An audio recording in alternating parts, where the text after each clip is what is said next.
Will you pray with me?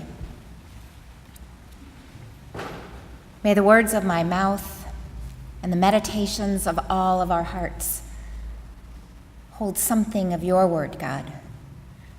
The word you want to speak to us today, the word we need to hear. We trust you. You are our strength and our Redeemer. Amen. There's a Native American story that goes like this. One evening, an elderly Cherokee brave was sitting with his grandson, telling him stories about his life. As he told those stories about when he was a young man, he confessed to his grandson, Sometimes I think there is a fight going on inside of me between two wolves who live there. One is evil. He has anger, envy, jealousy, greed, and arrogance, my ego. But the other wolf is good. That wolf is joy and peace and humility and kindness and generosity and compassion and faith. The grandson thought about this for a minute, and then he asked his grandfather, which wolf wins the fight?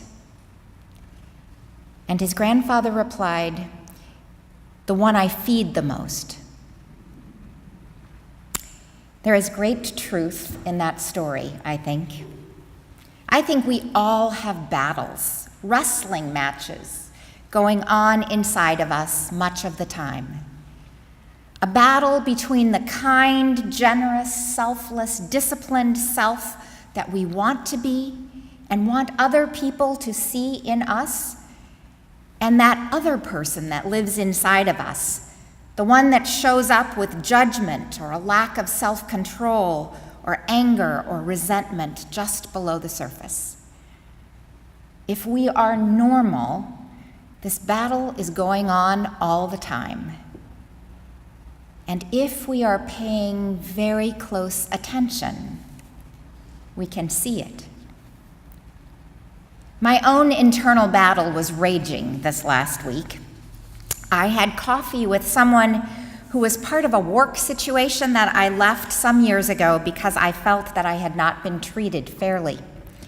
I'm still pretty sure I was right. Other people have told me they think that too. And every time they tell me that, it makes me feel good. Like I can justify the anger I can still feel about what happened. But my friend has stayed and has worked at making that organization better. As we were talking, he started to tell me about the person who was just about to come and take the position that I held, someone I don't know at all. And I could feel myself getting kind of steamed up every time he said something complimentary about this new person. When my friend asked me at the end of our conversation if I would be willing to meet this new staff person to help him start his job well, I said, with my very righteous huffiness, I wasn't sure I wanted to do that. And the truth is, there is a side of me that doesn't want this new person to be good at that job or to succeed there. I wanted my friend to acknowledge one more time at least that I had been a victim and that I deserved to be angry, which seemed perfectly reasonable to me until I went to bed that night and thought about my day and how I had shown up in that conversation. With a little bit of distance, I could see that there is this part of me that is holding on to my victimhood, that gets some comfort out of still feeling hurt, especially if other people affirm that I deserve to feel that way. But is this the wolf that I want to feed? It locks that other wolf, the generous and forgiving one, into a cage so that it can't get out and it can't grow or get stronger. This road we are walking on, this pathway to being fully alive, is hard. And it is a pilgrimage. It's a path that others have walked before us. And so we do well to pay attention to the experiences that have shaped them and the markers they left behind. That's why every week we start with a story from the Bible. The ancient stories of those who got glimpses of the same God we are seeking. Those two wolves that the Native American grandfather was talking about appear in many of the Bible's stories. Often they appear as two different characters in those stories. Think about how many stories there are in the Bible of sibling rivalries. Cain and Abel, the sons of Adam and Eve. One of them killed the other out of jealousy. Jacob and Esau. Jacob cheated his older brother out of his inheritance. Joseph and his 11 brothers who competed for their father's affection. The prodigal son, the story Jesus told about the delinquent son whose father welcomed him home no matter how much he had screwed up, and the older brother who couldn't get past his resentment over his brother's undeserved forgiveness. There's a pattern to these stories, clear enough that we ought to pay attention. Over and over, these stories end the same way. The lesser brother, the one who is weaker or had disgraced himself in some way, ends up being the one who gets it, the one who discovers some truth or who is able to accept and internalize a gift that changes his life for good. The story that Holly read a few moments ago about Jacob wrestling all night is one of those stories.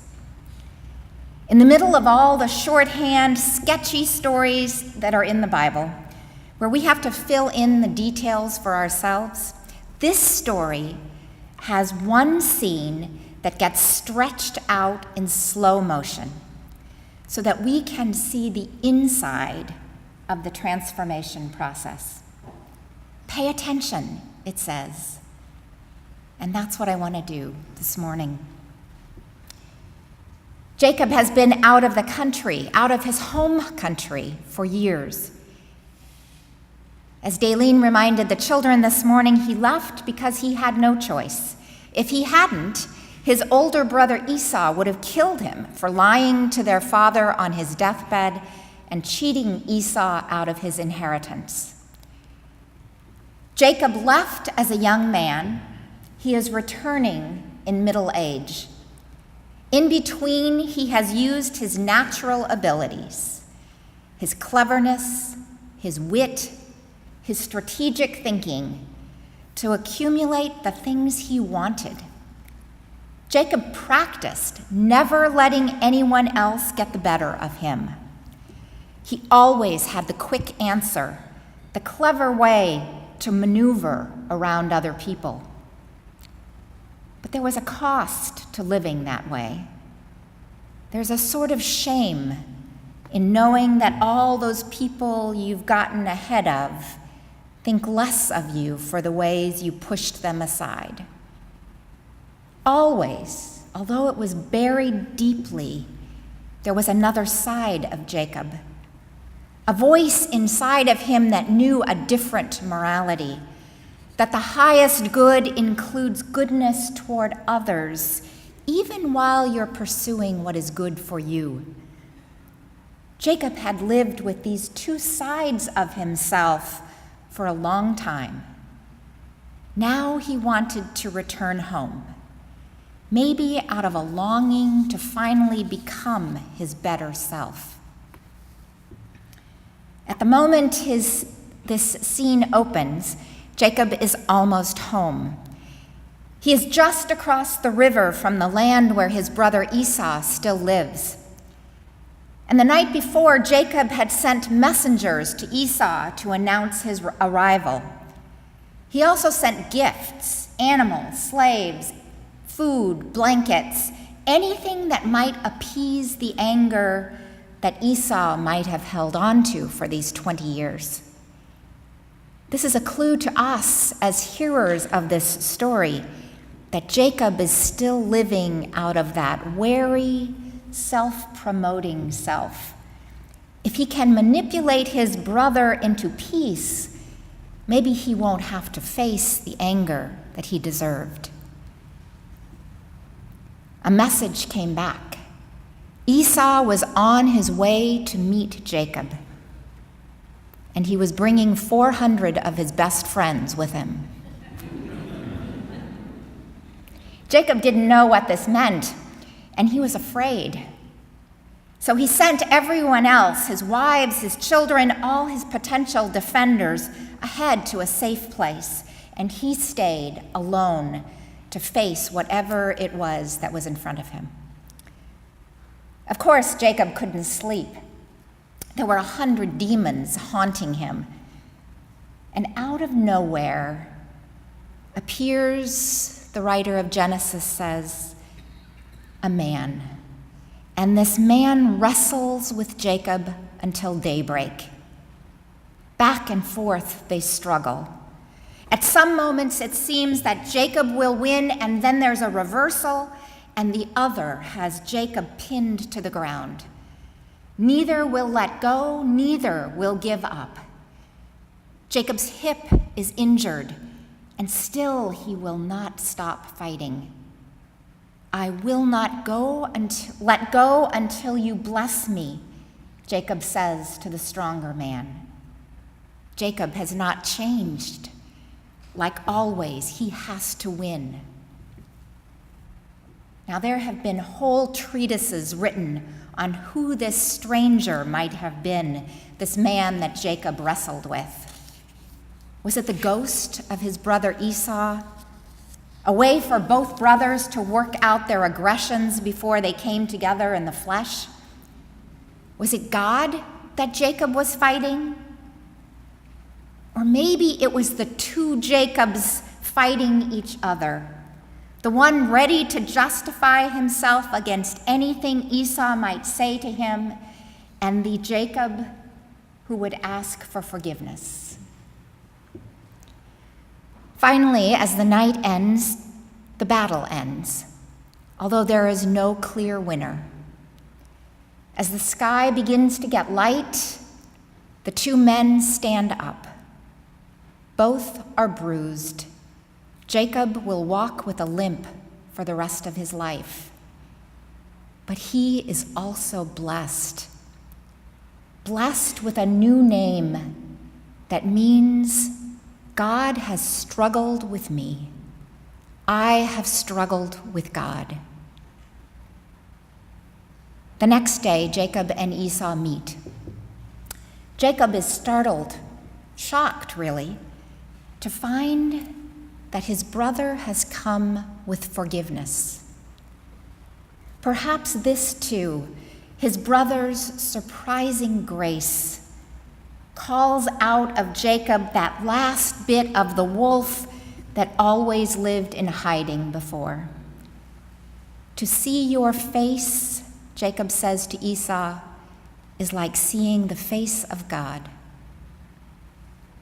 Jacob is changed, transformed by this experience. In all the stories about Jacob in the rest of Genesis, we see a different character. He is a father and a wise elder, and we see a Jacob who is filled with love and forgiveness and humility. But here's the thing. It took that wrestling match, that fight between the two wolves inside of him, for the more graceful side of Jacob to emerge and grow. That's what God's work in us does sometimes, what God's presence looks like, a wrestling match, a fight for territory inside of us. We think that nearness to God is supposed to bring us comfort and peace all the time, This is the feeling that we look for. But God's work in our lives is not always that. Often the plainest and the most needed work that God can do in us is to raise up that better self, that self that we have not been feeding enough, so that the two wolves inside of us can duke it out. That doesn't look like peace. It looks like conflict. It doesn't feel good. It is painful to see ourselves honestly. Sometimes it takes a fight to let go of a way of being that has worked for us for a long time. It's much harder than what we are sometimes inclined to say, which is, this is just who I am. I'm not changing now. God's work is not to humor us.